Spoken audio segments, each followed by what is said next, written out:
Bismillahirrahmanirrahim. Selamat berjumpa lagi dengan saya Sunoto di sini. Masih terkait dengan masalah hutang luar negeri kita, yang mana yang saya ingin sampaikan hari ini adalah mengenai potensi dan kekuatan negara kita yang bernama Negara Kesatuan Republik Indonesia, yang wilayahnya adalah dari Sabang sampai Merauke, dengan kekayaan alam yang luar biasa berlimpah, dengan sumber daya manusia dan juga manusia yang bersumber daya, serta sumber daya sains dan teknologi. Indonesia jangankan untuk membayar hutang luar negeri yang besarnya sekitar 7.000 triliun.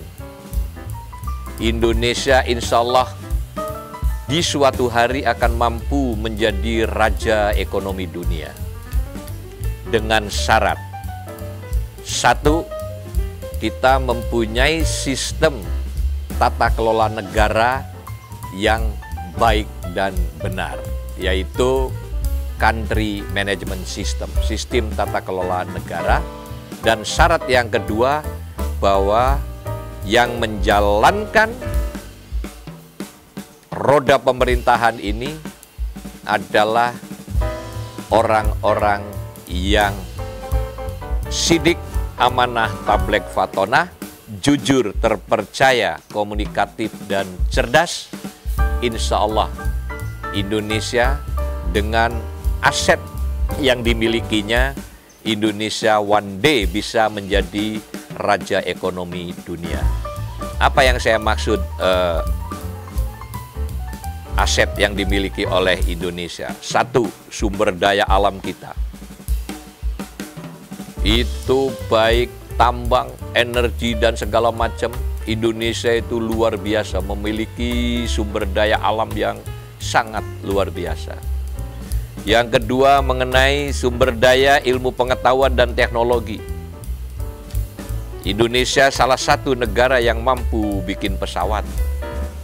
Nah, kalau negara itu mampu bikin pesawat, insya Allah bikin kendaraan-kendaraan yang lain pun itu akan mampu, karena ilmu pesawat jauh lebih complicated dan lebih tinggi dari ilmu-ilmu yang lain.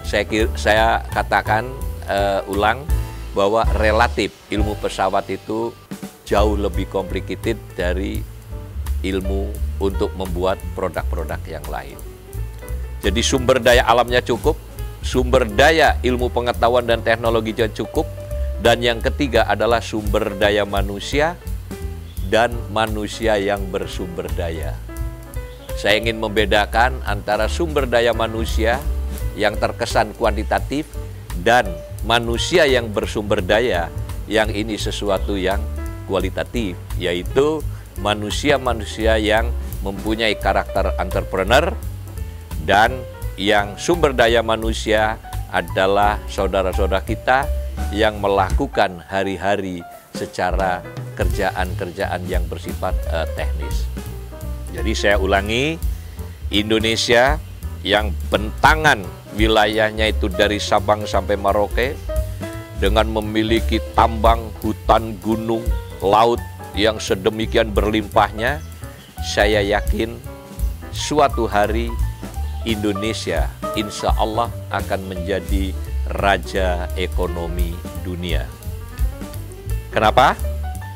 Tadi, bahwa sumber daya alamnya cukup, sumber daya manusianya cukup, manusia yang bersumber daya juga insya Allah cukup, dan sumber daya ilmu pengetahuan dan teknologinya cukup. Tinggal yang satu syarat lagi yang tidak kalah pentingnya adalah kita memiliki sistem tata kelola negara, yaitu country management system yang baik dan benar.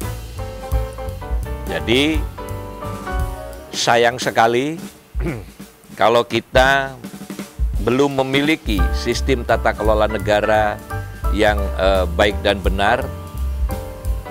Kenapa sayang? karena kita punya aset yang luar biasa, dan aset ini bisa melahirkan manfaat bagi segenap rakyat Indonesia selama syarat-syarat bentuk negara, sistem tata kelola negaranya itu baik dan benar yang dijalankan oleh orang-orang yang baik dan benar pula. Saya kira itu, jadi kenapa saya mempunyai optimisme bahwa Indonesia suatu saat akan bisa menjadi raja ekonomi dunia, karena Indonesia memiliki syarat-syarat untuk menjadi raja ekonomi dunia, yaitu apa?